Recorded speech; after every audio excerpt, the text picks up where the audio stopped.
औज़ुबिल्लाहिमिनश्शैतानिर्रजीम बिस्मिल्लाहिर्रहमानिर्रहीम। अस्सलाम वालेकुम dear students, welcome back to my channel ENG 513 final term series. इस वीडियो में हम लेसन नंबर 38 के क्वेश्चन आंसर डिस्कस करेंगे। Let's get started. First question है जी, what is the main purpose of assessment in language teaching. Language teaching के अंदर assessment का मेन पर्पस क्या होता है? Assessment helps teachers and learner understand the learner's performance and identify areas for improvement. It allows for feedback and revision in the teaching and learning process. तो assessment जो है language teaching के अंदर teachers और learner दोनों की help करती है लर्नर की परफॉर्मेंस को समझने में और कहाँ कहाँ पे लर्नर को इम्प्रूवमेंट की ज़रूरत है, मज़ीद लर्निंग की ज़रूरत है, उन एरियाज़ को समझने में हेल्प करती है। इसके अलावा ये लर्न करती है कि टीचर्स को अलाउ करती है कि वो फीडबैक दे सकें और रिवीजन हो सके टीचिंग की और लर्निंग प्रोसेस की।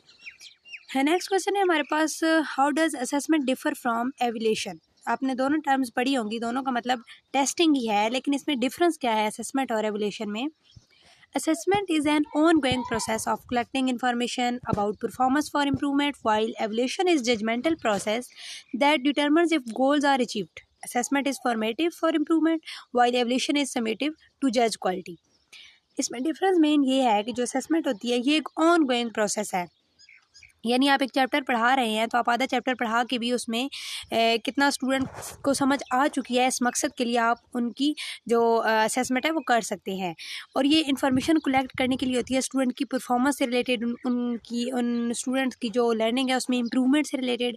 जो इसके बरक्स जो एवल्यूशन है ना, ये एक जजमेंटल प्रोसेस होता है। ये सिर्फ ये जज करने के लिए होता है कि जो गोल सेट किए गए थे, जो SLOs थे, क्या वो स्टूडेंट वो यानी कि हासिल हो चुके हैं या नहीं। और जो असेसमेंट होती है ये फॉर्मेटिव होती है, जैसा कि मैं आपको पहले बता चुकी हूँ। यानी आप वक्फ से एक चैप्टर पढ़ाते हुए हर टॉपिक के बाद भी टेस्ट ले सकते हैं स्टूडेंट का, उसको असेसमेंट कहेंगे। और ये इंप्रूवमेंट के लिए होती है, जबकि जो एवल्यूशन होती है ये जजमेंटल होती है और ये समेटिव होती है। यानी कि एक चैप्टर या एक गोल सेट किया गया था, एक कोर्स, उसके एंड पे फाइनल जो टेस्टिंग सिस्टम होता है उसको कहते हैं। तो ये इनमें मेन डिफरेंस था। नेक्स्ट क्वेश्चन है हमारे पास, what are the some of the different types of selected response assessment used in language teaching. Language teaching के अंदर जो सिलेक्टेड रिस्पॉन्स असेसमेंट है उसकी कौन कौन सी टाइप्स हो सकती हैं? Selected response assessment include true false, matching items, multiple choice items and fill in the blanks items. These are good for assessing receptive skills and basic knowledge. तो ये कुछ टाइप्स थी सिलेक्टेड रिस्पॉन्स असेसमेंट की, जिसमें students को जो options होते हैं वो प्रोवाइड किए जाते हैं, यानी उन्होंने खुद से राइट नहीं करना होता, उन्होंने गिवन ऑप्शन में से कुछ सिलेक्ट करना होता है, इसलिए ये नाम सी ज़ाहिर है selected response assessment. What is the difference between constructed response and selected response assessment? अब सिलेक्टेड रिस्पॉन्स असेसमेंट तो इसकी हमने एग्जांपल्स पढ़ी हैं तो ये आपको समझ आ चुकी होगी।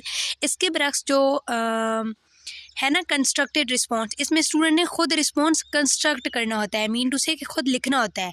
इसकी एग्जांपल आप ले सकते हैं जैसे एसेज हो गए, आंसर क्वेश्चंस हो गए, और इस तरह स्टूडेंट को बाकी भी डिफरेंट टास्क दिए जा सकते हैं। तो यहाँ पे उन्होंने यही बताया हुआ है कि जो कंस्ट्रक्टेड रिस्पॉन्स असेसमेंट है इसमें स्टूडेंट को खुद रिटन लैंग्वेज प्रोड्यूस करनी होती है या ओरल लैंग्वेज।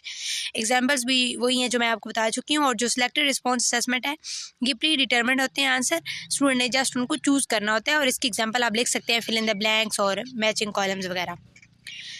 नेक्स्ट क्वेश्चन है जी हमारे पास, what are some of the benefits of using performance based assessment in English language teaching.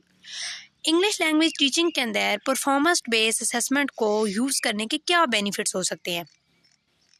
Performance based assessment are more authentic and contextualized, allowing students to demonstrate their ability to use language in real life situation.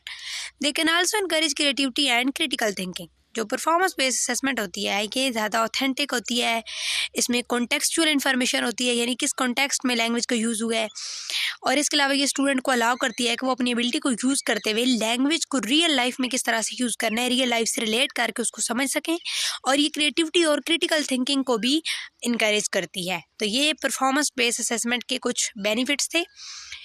Next question है जी, what are the some of the criticism of the current English language assessment system in Pakistan.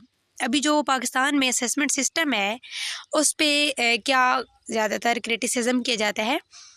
Critics argue that the system focuses on a rote learning and memorization neglecting creativity and critical thinking skills, जो main उस पर तनकीद की जाती है वो ये है कि जो ये रूट लर्निंग पे फोकस करता है और मेमोराइजेशन पे, यानी कि थोड़ा सा रटा लगाने का कॉन्सेप्ट है, चीज़ों को याद किया जाता है, क्रिएटिविटी को नेगलेक्ट कर दी जाता है, नई नई जो चीज़ें होती हैं वो सोचने का और वो स्टूडेंट को क्रिएटिविटी का इतना मौका नहीं मिलता।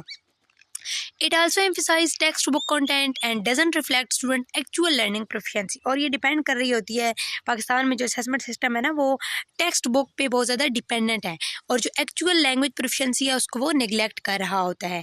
आई होप सो कि आपको वीडियो की अच्छी तरह से समझ आ चुकी होगी। मिलते हैं नेक्स्ट वीडियो में, दुआ में याद रखिएगा। अल्लाह हाफिज़।